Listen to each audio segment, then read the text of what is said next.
Oh, hello, boys and girls from the southern states, and those of you from the northern states who want to know more about southern mamas and grandmamas and just what southern mamas be like. I'm Eva Marie Everson, the host of Southern Mamas Be Like, and another host of Southern Mamas Be Like is Jane Jenkins Herline, Miss South Carolina. Yes, and let's go. Miss South Carolina, what year? That's when I was. That's when you were. That's when you were. Yes, indeed. So we have another special guest with us today. Marilyn Turk is in the house. There she is. There she is. There she is. She's got a lighthouse dangling behind her. And I'm going to tell you all about that in just a moment as I introduce my good friend Marilyn. Marilyn Turk is an award-winning author of over 20 novels and novellas in several genres: historical, contemporary, and even a cozy mystery, all laced with suspense and romance and set near water. In addition to fiction, Marilyn has written articles for Guideposts magazine and books, as well as devotions for The Upper Room, Daily Guideposts, Walking in Grace, Mornings with Jesus, and Pray a Word a Day.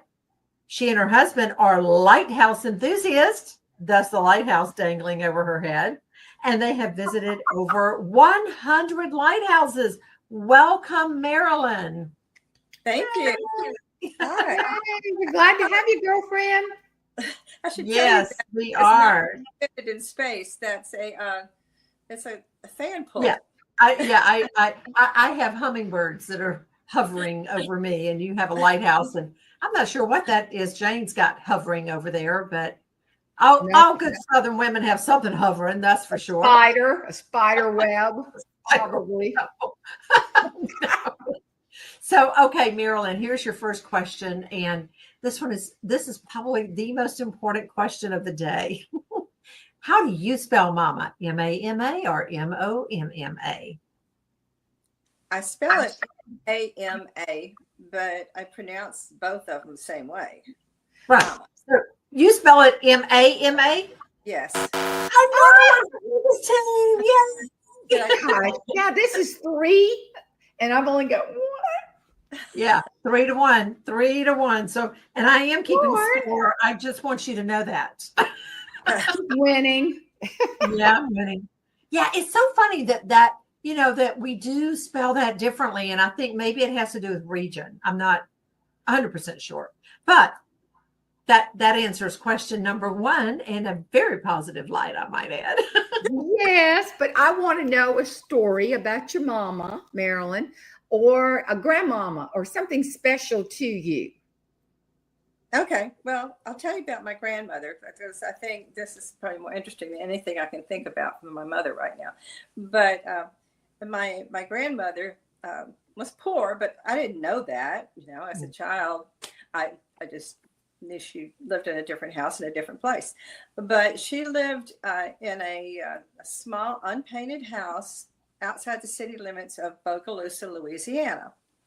And her last name was Bickham. That was my mother's maiden name, and we called her Ma Bick. And by the time I came along, I was the youngest daughter of her youngest daughter of 6 children, widowed twice. So she had a pretty rough life. And so we'd go visit her, and she by that time her life had calmed down. All her kids were grown and gone and all that, so she had more free time. I think all she had to take care of was chickens and some plants. She always had plants on her front porch, but she was in the sun a lot, even though probably when she was younger she had to wear a bonnet and all that, but she had worked out in the yard so much her skin was like leather. So we were visiting. She was at her other daughter's house, my mother's sister, and I was there too. And she decided she wanted to go fishing. And I was a child, I don't know, 8 or 9 or something like that. So I said, I want to go too. So she said, well, come on. So she grabbed another cane pole, and we walked to the edge of the swamp that bordered my aunt's property. And I knew nothing about fishing. I'd never been fishing. And I just thought, I was bored. But so she was quiet. I don't know if she was ever loud or anything. I never heard her raise her voice, but she was very patient. I think she learned patience through hardships. Mm-hmm. But So anyway, so she put a worm on my pole and handed it to me. And then she sat on, I don't know, an overturned bucket or something kind of to my right and behind me. And so not knowing what I was doing, I swung the pole back with the string and the worm on it. I guess I had seen pictures somewhere of people casting.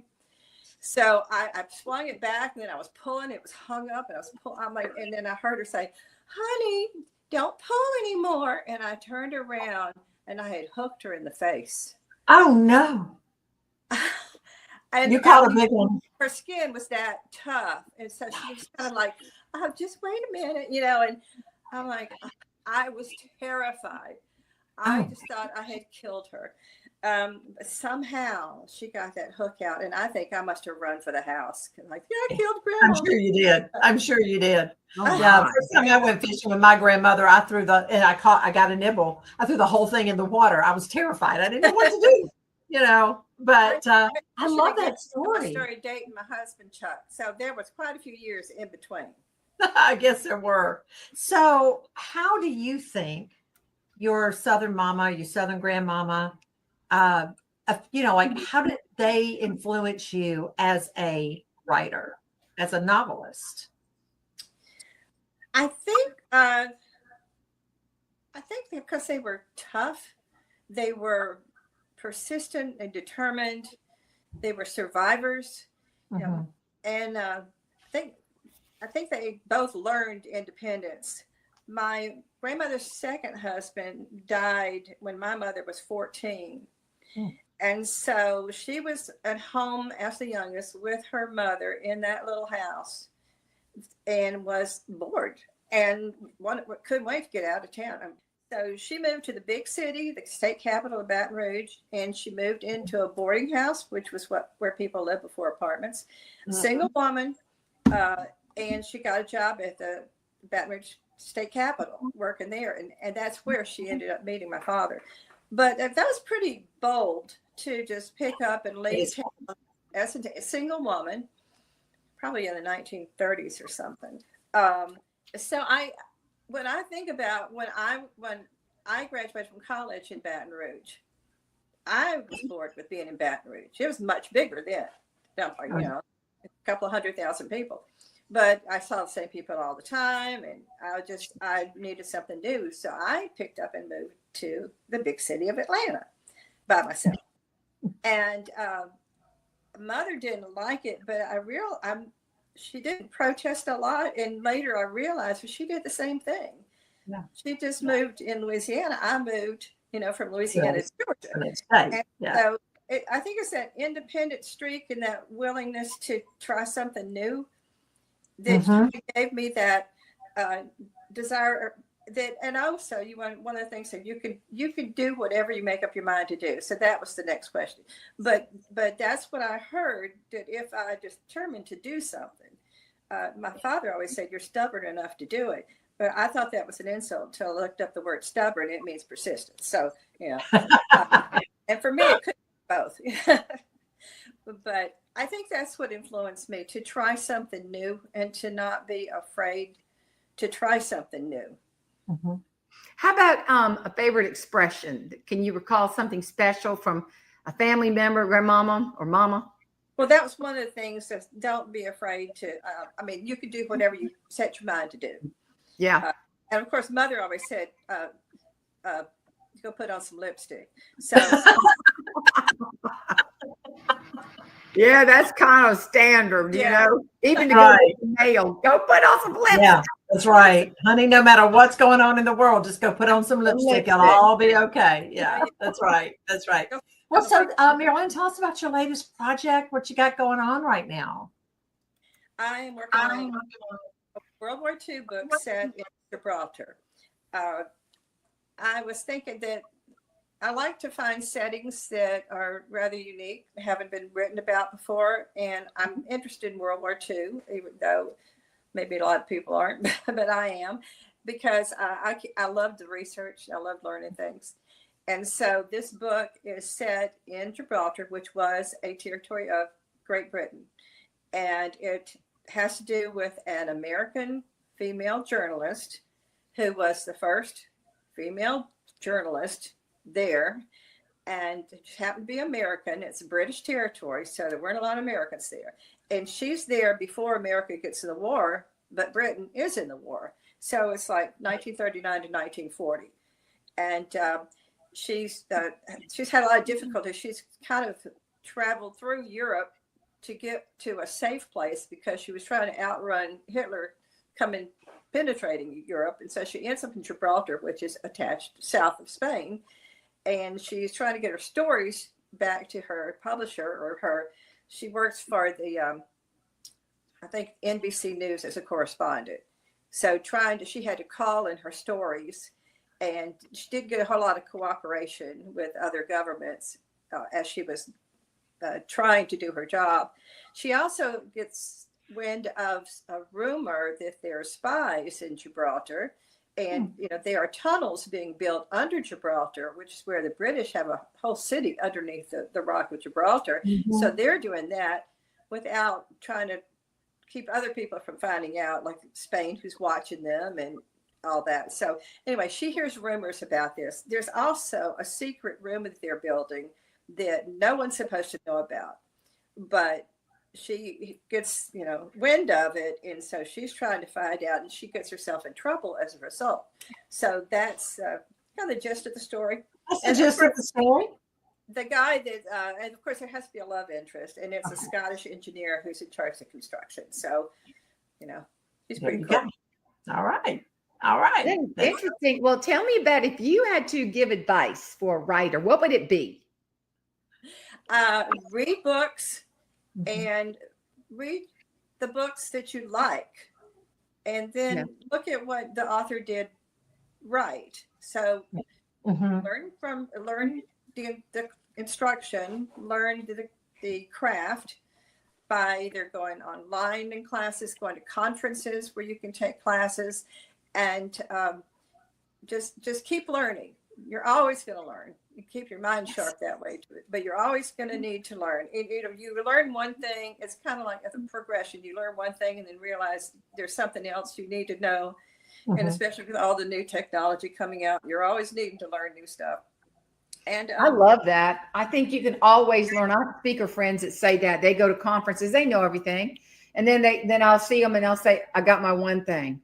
I can go home now, but it doesn't mean that you know it all. It means that you, like a sponge, just take it in and it will enhance what you do. That's a great answer. Thank you, Marilyn. Yeah, absolutely. Also compare yourself to others. So that is really difficult because other people may be getting contracts when you're not. Other people are selling more books than you are. And you can really make yourself feel low if you don't think you are as good as they are. But you have to remember that God created us all individually.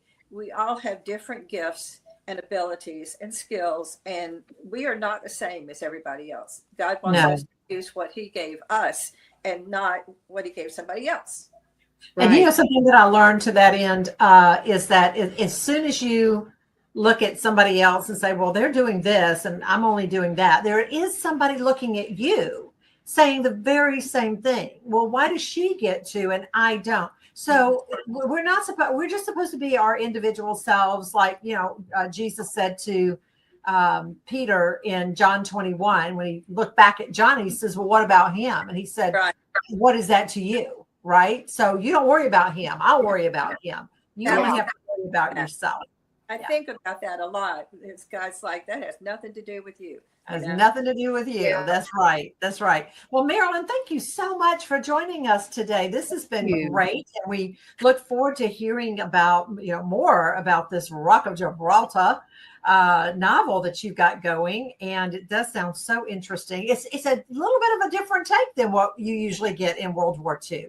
So I really like that you've taken it differently. But again, thank you so much for sharing about your Southern mama and your Southern grandmama and going fishing. And these are the stories of women of the South. That is for sure. Jane, it's been fun. It has been great. We've had a full day. Yeah. We've got more coming. Thank you, Marilyn. Appreciate it. Thank you. Give Charlie, if you be sweet to him, give him a kiss. Because he helped us arrange all of this. Yes, That's yes. all We had some good. technical difficulties, and Chuck came to the rescue. So Yes, he did.